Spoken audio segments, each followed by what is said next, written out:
So I grew up in quite a rough area called Birkenhead, and both my parents were drug addicts. When I was 5, my dad got put in jail for armed robbery, and it's quite sort of weird. I sort of remember it, but sort of don't.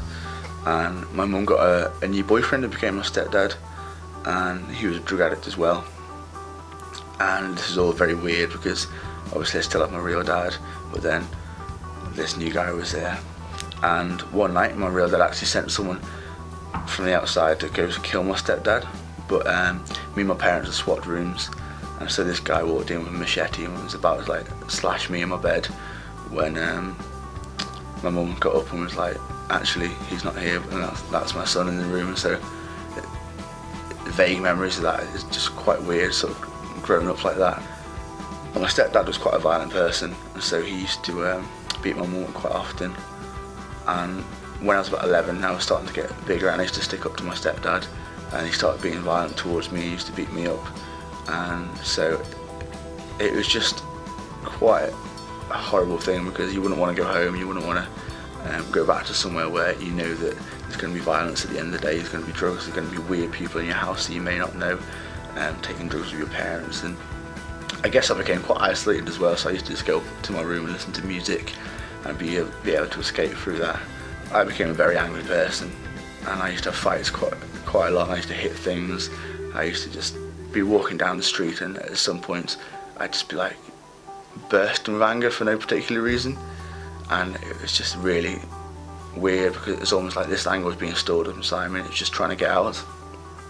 But I'd been going to church all my life, so my nan and granddad used to take me to church when I was little, but it was to a church where the congregation were sort of over the age of 60, and I was like the youngest person there, so I didn't get much out of it. And so church never really entered my mind as a place of comfort or a place of escape or a place of love. It was more just somewhere where I had to be.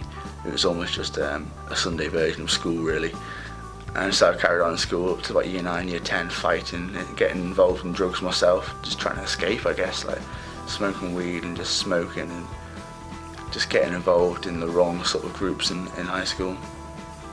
But when I was 12, I'd actually moved to a different church, a Baptist church just up the road, because there was no young people left at my old church. And I didn't really take any notice of it. I just thought, oh, okay, a different church, somewhere else I have to go on a Sunday. But here I met my two best mates. They had lively music, they had people who wanted to know who I was, who wanted to know what I was about, who wanted to know what I was interested in. We started going to these music concerts called Space in Liverpool, and I thought they were absolutely like the bee's knees. They were like amazing, like that. They had rappers, they had like punk bands, and they had a guy speaking who was speaking about really interesting and relevant stuff. And I must have went there about 3 times, and I went again when I was 15 on the 7th of May 2005, and the guy at the front was like, if you want to give your life to Christ, go down and get prayed for. And he said this about 3 times before in the other events that I went to, and I was always like, no, this can't be for me. But I don't know, something just clicked this time, and I was like, I need to go down, and I did, and I gave my life to God. And things did and didn't change instantly. It was almost as if something had been lifted off me. I felt excited about something for the first time properly. I formed a band with my 2 best mates, and we started doing Christian music, and it was such a joy to be able to express ourselves and express our faith in that way. And it was just amazing. Things actually got worse at home, which sort of didn't quite fit in my mind at the time. I was like, why should things be getting worse if I just gave my life to Christ? Like, why should things be bad? And I ended up having a huge fight with my mum and my stepdad because my mum started to get really violent. I remember looking in her eyes one night, and it just wasn't my mum anymore. The drugs had completely overtaken her, and I had a huge blowout with him. I left at 2 in the morning and went and lived with my nan. My mum eventually kicked my stepdad out, which is really good. And so I used to go back and visit and stay over once a week to see my mum and see my sister. And this one time I went back, I'd just been to Soul Survivor, and I come home and bought a guitar because I was so inspired by the music and the passion there that I wanted to start writing songs myself. So I took my guitar with me. My mum had a new boyfriend there who was also a drug addict. I just did not want to speak to him. I just didn't want to sit in the same room because I thought this is going to be the same old, same old. but they both said to me, oh come on, come sit in the front room and play the song. At this point I was like, oh man, the only songs I know are the ones I've written, and they're so cheesy, it's unbelievable.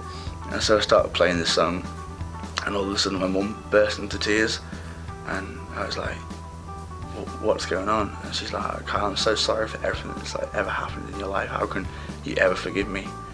And then this guy who I only just met started crying as well, and I was like, this is weird, like why are you crying?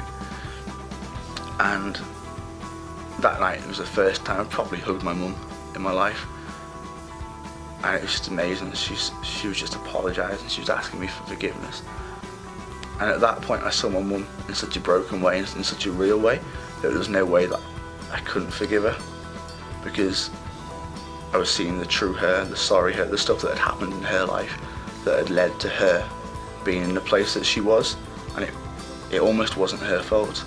She was showing me this openness and her brokenness, and in my heart I knew that I'd forgiven her, and I wanted to love her, I wanted to have a relationship with her. I managed to get decent GCSEs, even though like, I'd been sort of fighting and just taking drugs throughout quite a lot of my school life. And I went to college and I did a YSC1 gap year, and I still had quite a lot of that anger inside me. I still hadn't found the way to vent that. I didn't know how to, I'd never been taught or shown how to. And God really impacted me at training on the YSC1 gap year, and he just really took all that bitterness away. He sort of sat me down and said, look at all these things that have happened to you. You've never had a father there, your mother hasn't been a mother figure, but I'm your father, and that's all that you need, and I've forgiven you for everything that's happened. And God really broke that bitterness, because I used to sit there sometimes and imagine, like, if my stepdad ever came up to me, if I ever saw him again, I'd beat him up, I'd want to kill him. And I was a Christian, and suddenly it hit me that this wasn't right. So I went off to Cambridge to do my gap year, but I went back to visit at some point, and I just knew I had to go see my stepdad. So I went to my other nan's house where he lived. I went and saw him, and he was completely different. He was sort of had more weight on him. He stopped taking drugs. He was still drinking quite a lot, but he stopped taking it. And I sort of, that act of going to see him, even just see how he was sort of saying, I forgive you, it's over, because I saw his brokenness again. I saw how he was addicted to alcohol, that had been addicted to drugs, and I knew that he couldn't hurt me anymore.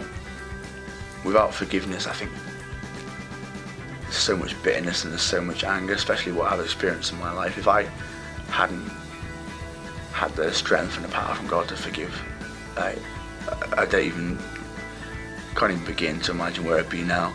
Like, the bitterness and the anger would just eat you from the inside out in a way. I think forgiveness is almost not forgetting what has happened, because what has happened makes you the person that you are, but forgiveness is telling someone that it's over and they're free.